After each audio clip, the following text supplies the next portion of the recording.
What's up everyone, Steven here, and in this video I wanted to talk about some of the things that I've learned and gained from my time in corporate America. So I've spent about 6 years in corporate retail environments, specifically the cell phone industry, and plan on moving on and running my own company.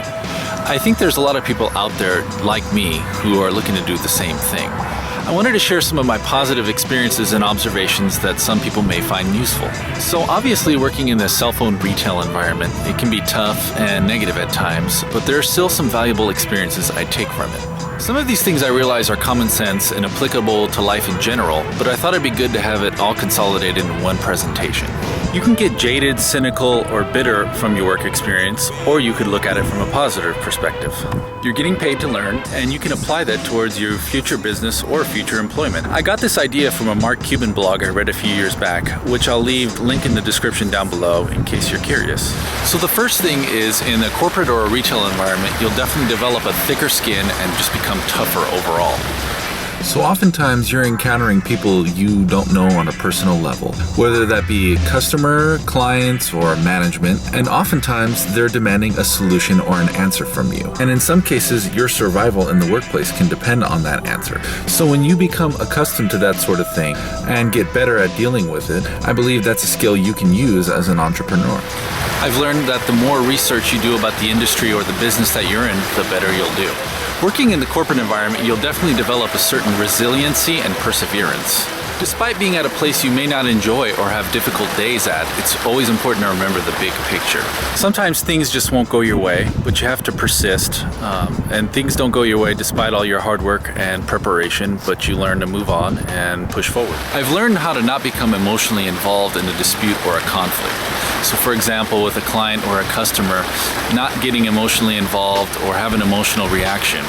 Ultimately, you want to keep your cool and come to a resolution. You have to embrace change and not resist it. And that's true of any business, especially in technology. I've noticed that generally those who do resist change tend to fall behind. In a corporate environment, you learn to embrace diversity. And by diversity, meaning people with different backgrounds, personalities, and opinions. I've definitely learned to empathize with others in similar roles. I'm now a lot more patient and forgiving of those who are in customer service roles, especially when I'm the actual customer. Being in the corporate and retail environment, I've definitely learned to look at things from the customer's perspective. Their perception is reality, and they generally do judge a book by its cover. The next thing I would say is being task-oriented. A lot of the better managers I've had in the past tend to be really good at tasks and organizing themselves. So as an entrepreneur, it's probably beneficial to organize your tasks throughout the day. In keeping with the management theme, a lot of the better ones I had also dealt with an issue right then and there on the spot and didn't delay it for later. Keeping your word goes a long way, and that's true for clients and colleagues. This one is more so my opinion. Reputation and hierarchy shouldn't be emphasized as much as performance or what you're doing on a daily basis. What's definitely true in my environment that I work in now is you're only as good as your last achievement or your last month. Obstacles and challenges are frequent. You've got to find ways to overcome them or get around them. They help you develop your character and find out who you really are. And lastly, you want to use the language of your audience and not industry terms or buzzwords. So I try to avoid any technical terms, especially when it comes to cell phones, and just use language that someone could understand. Ultimately, what I want to take from that experience is just being as an effective communicator as I can be.